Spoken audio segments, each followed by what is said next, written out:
This gameplay video is brought to you by Brandon Drennan. A massive thank you, Brandon.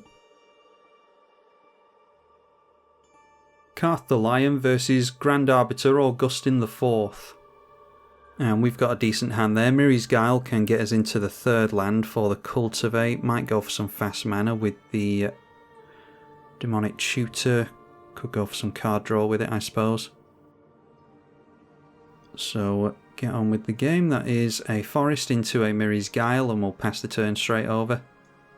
And our opponent goes in for a shock land, and they shot that in. They went for Ancestral Vision, so they will be drawing cards in a few turns. I have to try and get some value off before then, because I assume that they are going to have counter magic. On the top there, I think we go for the shock land while we've got the chance. So we'll just go Vraska, Solemn and Overgrown Tomb. Unfortunately, we'll shuffle the Solemn away with the Demonic Tutor here, I think. But we'll go for Demonic Tutor.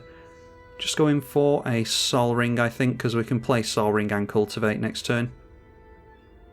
And annoyingly, the Exile Zone isn't showing up on Magic Online for some reason. Yeah, I don't know what's going on there. We've got some more acceleration, so is it Talisman or Ancient Tomb here? I think I'll go for the Talisman on top, because we can go Sol Ring, play the Talisman, play the Cultivate, and if they want to counter the Sol Ring, we'll get the Talisman at least.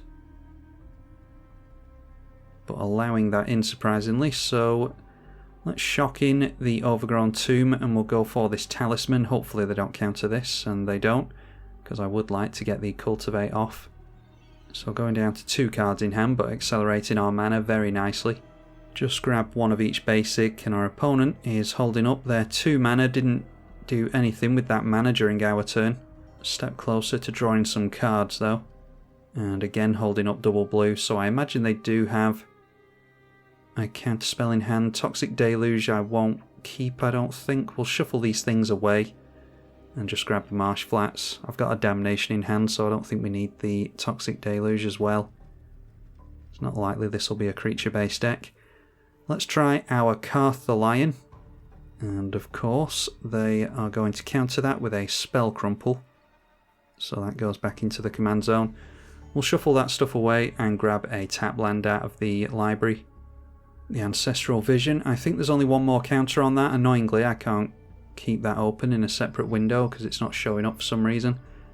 And there is the Grand Arbiter. We've got the Ugin, the Ineffable there, which we should be able to blow it up with. They might have free counter magic. Again, we'll go for the shuffle effect on top. Yeah. I think we'll just go straight in for the Ugin. Because yeah, they'll probably have free counter magic, because I don't think they'll just run out their commander like that without protection. But we'll try our Ugin here. Okay, there's a Force of Will, and they exiled a Cyclonic Rift in order to do it, so that's really good. Get rid of 2 excellent cards from their hand.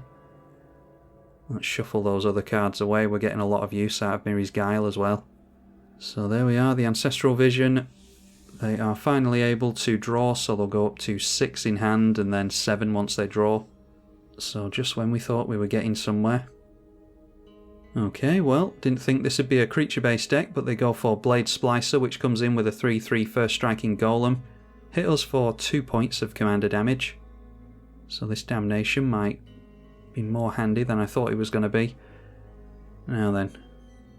Nissa of Shadow buffs is... yeah, we can maybe do something with that. It's mainly in here for the untap effect. I think I'd rather have the Amp Viv in hand, so we'll go for that here, I think. Don't think we can go Carth and for the Nissa, so we'll try and get them to counter the Damnation. Want to get as much counter magic out of their hands so that we can maybe stick the Vivian. Okay, they do decide to counter that, but it's a 4 bid, so discarding some cards for the buyback. That's a bit of card disadvantage at least. Can't afford the Vivian thanks to the tax, so we'll just have to pass. And maybe we can bait out a 4 bid with either our commander or the Planeswalker. Anyhow, all of those swinging in now. That is 6 points of damage. And 4 cards in hand, still holding everything up. I think the pier would be nice if we could stick a commander or a planeswalker even, but I don't think we're going to, so we'll just try and generate even more mana with Cabal Coffers and just keep playing out our commander as much as we can. Let's try and get them to counter the Vivian. Maybe should have gone for Carth first and baited out the counter on the Nissa. There's not as much use for Nissa on top. But managing to get them down to 1 card in hand at least. There is the Forbid with buyback again, and now we can more likely get our commander out into play here because they need double blue for the Forbid. They might have a second counter spell in hand, but we'll soon find out. Alright, down comes Carth again. So, yeah, only had the Nissa on top. I was hoping for a different walker, but again, it can be bait for another counter spell.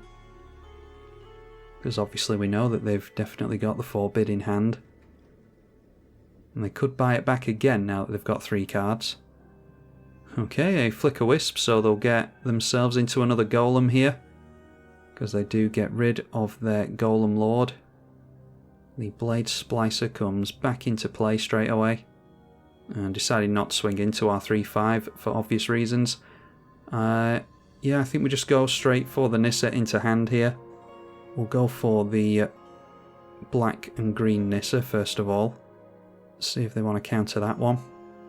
They can go wide and deal a nice chunk of damage to Nissa Vital Force, so I don't imagine we'll keep her around for very long, but we can get rid of a creature of theirs by blocking at least.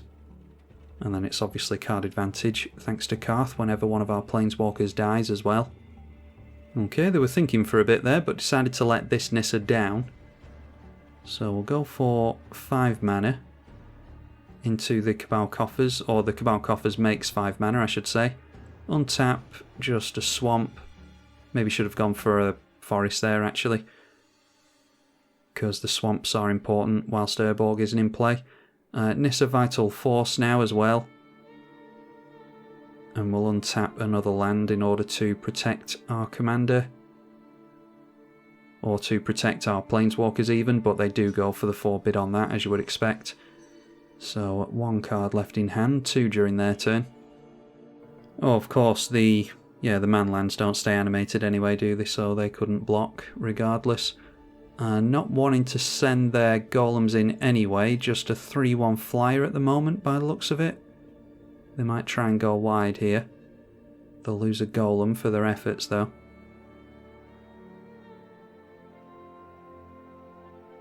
Yep, looks like they're going in with the golems and the Blade Splicer and their commander. They only need to send a couple of golems and the Flicker Wisp in there. Okay, but sending the Blade Splicer in there if... I'm just thinking now. If they're all going in at Nissa, yeah, then we might as well just block the Blade Splicer. I don't know how much Flicker shenanigans they've got here. Oh, and we get into Carrot Cursed Huntsman. That's really good. That trigger of Planeswalkers dying is really relevant in this deck because it does give you great advantage of just constantly churning Planeswalkers out.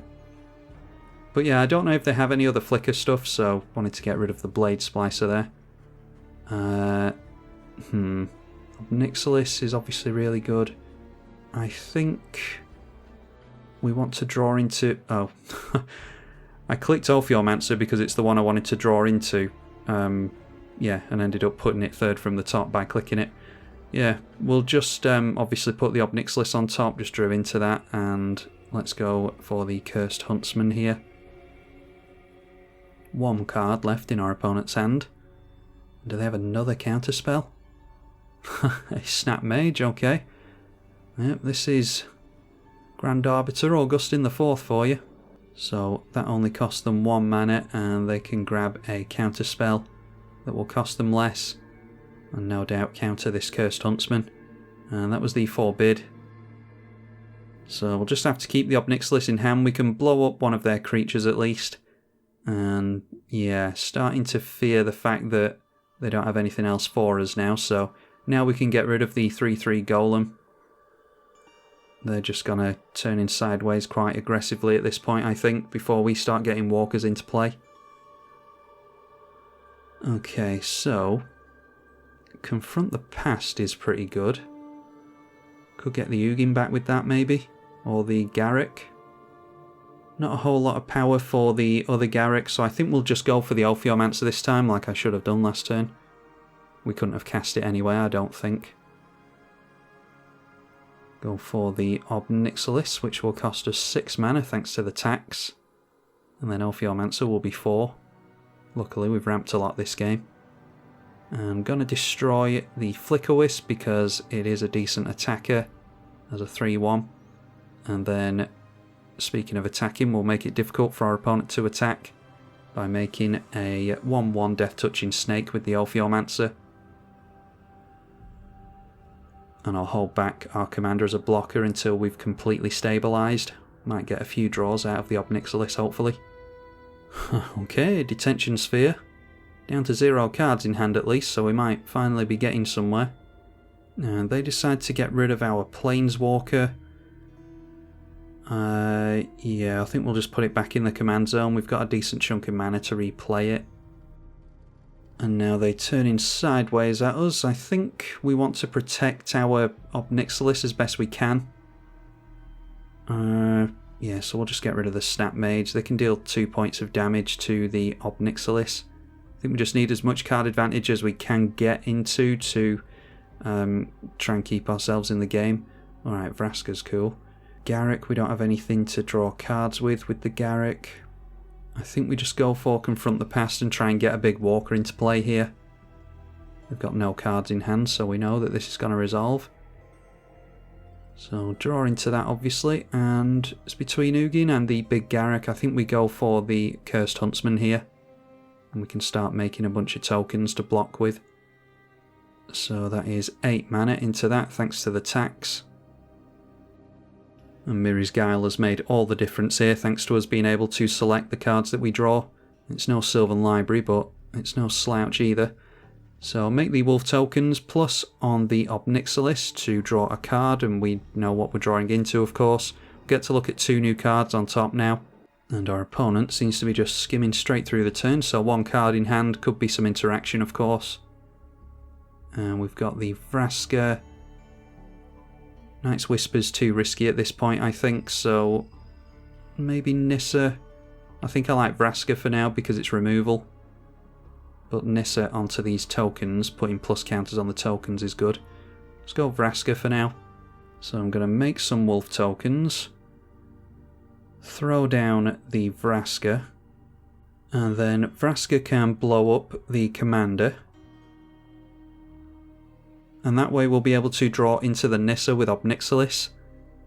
We would have been able to play it anyway, but it's good to force our opponent to replay their commander multiple times if we can.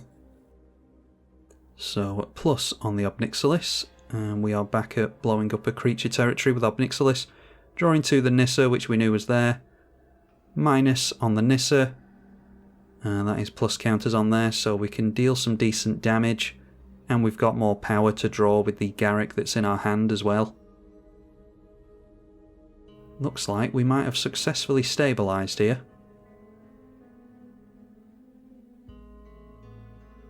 Our opponent just throws down a land, still holding 1 card in hand and deciding to scoop there, alright.